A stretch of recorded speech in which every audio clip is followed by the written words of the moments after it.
Okay, good morning again, no?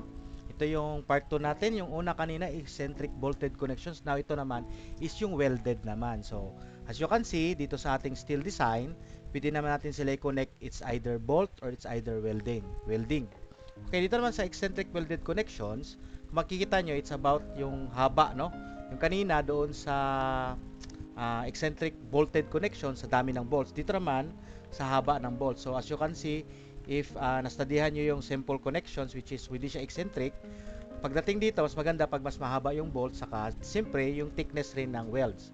So anyway, dito makikita nyo dito sa problem na ito, no? Ganun rin, no? Sinabi dito, hanapin natin yung tinatawag na critical, no? Critical na force para yun ang gamitin natin pang design para hindi masira yung ating weld. So as you can see, nakikita nyo dito, nilagyan ko ng X yung centroid, no? Centroid or yung center ng tatlong welds. So makita nyo dito, meron tayong tatlong welds. 1, tapos 2, tapos ito 3, di ba? Tatlong welds yan. So makita nyo tatlong welds siya. So meron tayo ditong dalawang longitudinal, dalawang transverse kasi yung loading natin is pag ganun man. Pag ganun yung loading natin. So isang longitudinal tapos isang transverse. So anyway, depende yan kung saan ang pag-consider mo, no? So kung if ito yung longitudinal natin, siyempre ito yung longitudinal na welds. Ito naman yung transverse niya. Anyway, it does not matter. Basta makita natin ito tatlo. Tapos tingnan natin yung gitna. So dito, kung makikita nyo itong isang bolt na ito, isang weld na ito, siyempre ang centroid niya nandito sa gitna ng 12. So ano yung gitna ng 12? Kung galing dito tayo sa pinakababa. So siyempre 6. Dito naman, kung dito galing dito, gitna ng 8 is 4. Dito naman 8 at 4. So dito, i-determine natin yung mga coordinates nila, no? So dito, sige, ito may pakita ko. Bolt, yan, blue na lang. So dito, anong coordinates ito? So suppose dito tayo mag-reference point. So suppose ito yung 0, 0 natin. Kaya, 0, 0. So dito, madali lang. Kasi makikita natin ito. So ito, galing dito sa baba, papunta dito, 0 pa rin. 0. So sir, hindi natin i-consider yung thickness ng weld. So just like doon sa simple connections, no, simple welded connections, ginaano natin na yung thickness ng weld, gina-design natin yun. Pero dito, i-consider natin yung thickness ng weld dito is unit, 1 unit lang. Okay. So dito, naka-base tayo sa length ng weld. So dito, 0, ilan yung kalahati ng 12? So 6. Kasi rectangle man siya, rectangle. Dito naman, ilan na naman ito? Ilan na naman yung coordinates dito? So coordinates dito, move na siya. So 4. Kalahati ng 8 is 4, pero nasa baba pa rin siya. 0 yung ating y dyan. Dito, finally dito, ang ating dito, coordinates is nasa pinakatuktok pa siya. So dito, at saka dito siya sa gitna rin. So 4, 12. Diba? So meron na tayong tatlong coordinates. So dito, gusto natin malaman dito yung most critical corner. So ito, corner na lang i-consider natin. So dito may corner din dito, corner dito. Okay, so ganun lang. So first, ganun pa rin. Ang tawag naman natin dito, find the center of gravity of the weld groups. Kanina, bolt group. Dito naman, weld groups. So paano ba ang equation natin dito? So na-remember nyo kanina sa bolt is meron tayong tinatawag nito. Diba? J or the polar moment of inertia is equals to N times yan, sigma y squared saka sigma x squared. Pero dito kasi sa bolt, maglalagay tayo ng summation of all L cube over 12. No? So, tingnan natin paano natin gawin yan. Madali lang natin gawin yan. Okay. So, ilagay natin dito sa taas para makita nyo. Okay. So, paano natin to gawin? Okay. Mode muna. Mode 1. Mode 1. Balik pa tayo sa pinakamalinis. Mode 1. So, mag-shift setup tayo. Pindutin itong shift para ma-set up. Shift setup. Kailangan natin i-on yung tinatawag na frequency. So, dito, pindutin itong 4. Yun. Napindot kong 4. I-on yung frequency. Yes. Pindutin mo 1. On ang frequency. So, wala tayong makita. Pero makita natin. Magpunta tayo. So, balik sa mode 3, 2. So, meron na tayong column dito na frequency. So, ano itong frequency dito? So, dito natin nilalagay yung area. Yan. Kung meron kayong kung sa moment of inertia naman, no? Alam nyo, dyan sa frequency, dyan mo nilalagay yung area. Okay, dito, ang area natin dito, length na lang, yung length niya. Kasi, i-consider natin yung thickness, no, is 1 unit. So, dito, makikita nyo, meron tayong tatlong welding dito. May tatlo tayong welding dito, no? Tatlo. 1, 2, and 3. Itong weld na ito, meron to siyang thickness na 1 lang. Consider natin is 1 unit. So therefore, 8 lang siya. Tapos ito 8, tapos ito siya 12. Pero 12 times 1 is 12. 8 times 1 is 8 pa rin. So, titignan natin ito. So, para natin pansak yan. So, first, ganun pa rin. Yung x natin sa y coordinate. So, dito, unahin natin dito yung pinakababa. Galing doon sa tinatawag natin na corner, no? Galing dito sa tinatawag na corner. Sinulat ko dito, 4, 0. Ito naman, 0, 6. Tapos yung kanina doon sa taas is 4, 12. So, lagay natin ito. 4, 0. 0. Then, next natin, 0, tapos 6. Ito yung sa nakatayo. Tapos ito naman is 4 siya doon sa pinakataas. Tapos 12. Yan.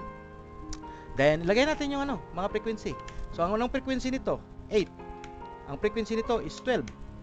Frequency nito is 8. Tama? So, okay. So, i-review nyo lang yung notes nyo. Yung bibigay ko na notes sa inyo. Para hindi kayo malito. Bakit 4-0 yan? Tapos 0-6, 4-12. So, panoodin nyo lang tong video na to. At madali lang naman siya intindihin. So, tapos na. Tapos na. AC natin. AC. Sorry. AC. Yan, AC. Then, i-apply natin tong J para makuha natin tong 915. Paano natin nakuha yung 915? So, ganun lang. Apps pa rin, no? Sorry, tingnan natin. Apps. Tapos, pinutin natin tong 5. Then, 1. Then, open close parenthesis. Ipasok natin dito is apps pa rin. Okay, wait. Dali lang.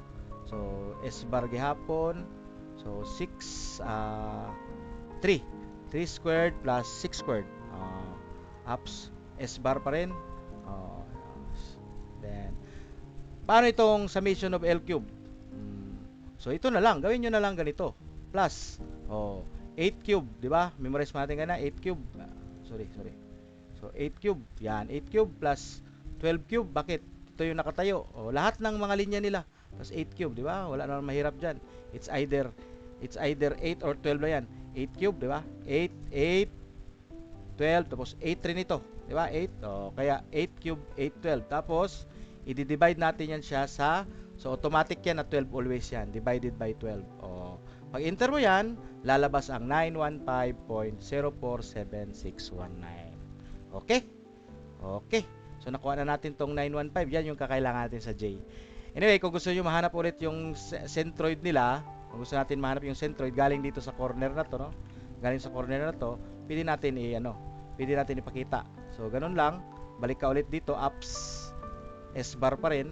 2. So, dito, galing dito sa pinakababa, papunta dito. So, dito man yan sa gitna. Yan. So, ito siya. Itong natin dito, that is 2.3. 2.285 na lang. 2.285 yan. Siyempre, obviously, ang ating Y, galing dito sa pinakababa, obviously, 6 yan. Diba? Obviously, 6 yan. Sige, tingnan natin. 6 talaga yan. Ups.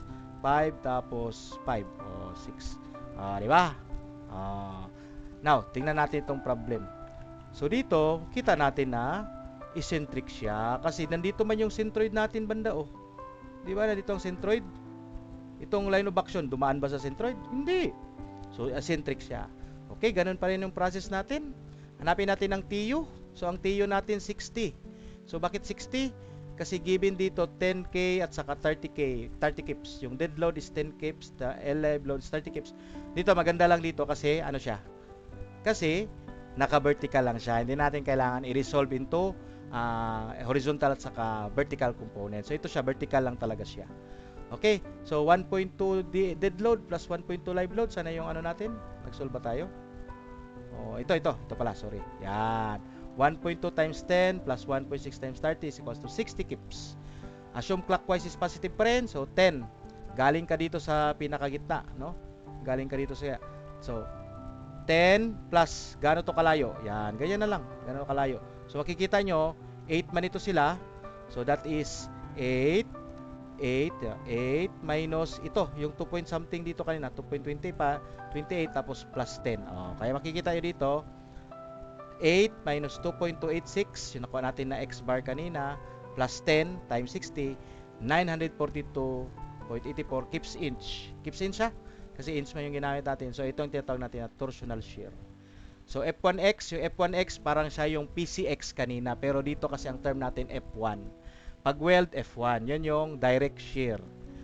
Pag yung torsional shear naman o yung moment, no, yung nag-act na moment kada moment doon sa corners, no, corners or doon sa length ng weld is F2 na naman mamaya. So dito mapansin nyo, ang PUX natin, syempre wala tayong PUX, 0.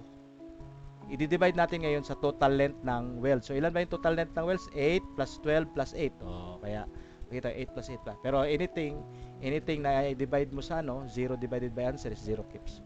So dito 60 divided by 8. So ano ka natin dito is 2.43 per linear inch. So, linear ng weld, per line ng weld, no? Kung per unit line ng weld. So kung 1 inch lang yung weld, 2.143 kips per 33 kips, 2.143 kips ang direct shear, di ba? So same kanina sa paghanap naman natin ng tinatawag na critical corner naman.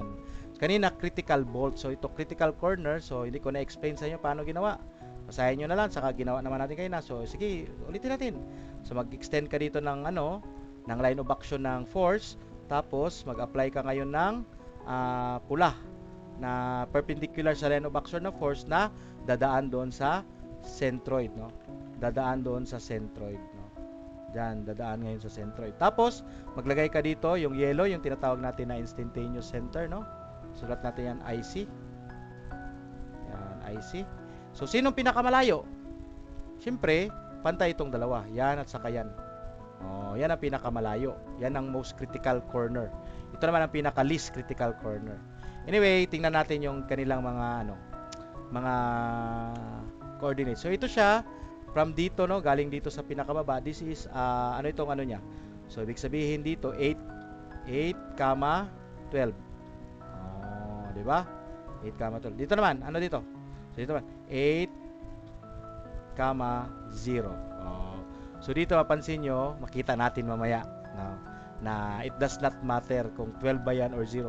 So kahit saan dito sa kanila, ito ang gamitin mo, itong gamitin mo, parehas lang yung answer yan. Bakit? Kasi sa gitna man, 6 man. 6. 12 minus 6, ilan? 6 pa rin. 0 minus 6, 6 pa rin. So hindi natin i-consider yung negative, di ba?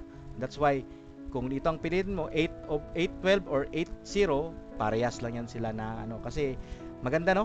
Sakto na itong technique natin to determine the most critical corner. So yun, F2, like kanina PMX saka PMY, dito naman F2X saka F2Y. So dito, now that the most critical is identified corner, the most critical coordinates is, it's either yan or yan. Parehas lang yan. Tingnan nyo. Y minus Y bar. 0 minus 6. 6 inch pa rin. Paano kung 12 ang gamitin natin ito? 12. Paano kung gamitin natin ito 12? 12 minus 6. Ilan ang 12 minus 6? 6 pa rin. Okay. Di ba? So 6 inch pa rin 'yan. So nahanap na natin, same kanina sa style natin, no? Pag X siya, ano yung kanyang moment arm? Siyempre naka vertical, 'di ba? Pag naman siya, pag Y na naman siya, 'di ba? Ano yung kanyang moment arm? Siyempre naka horizontal. Kaya ang partner nitong F2X is yung vertical. Ang partner naman ng F2Y is yung horizontal. Okay, so meron na tayong answer dito, no? So ito 942.6 times 6, 9.5, yan. So meron tayong dalawang answer.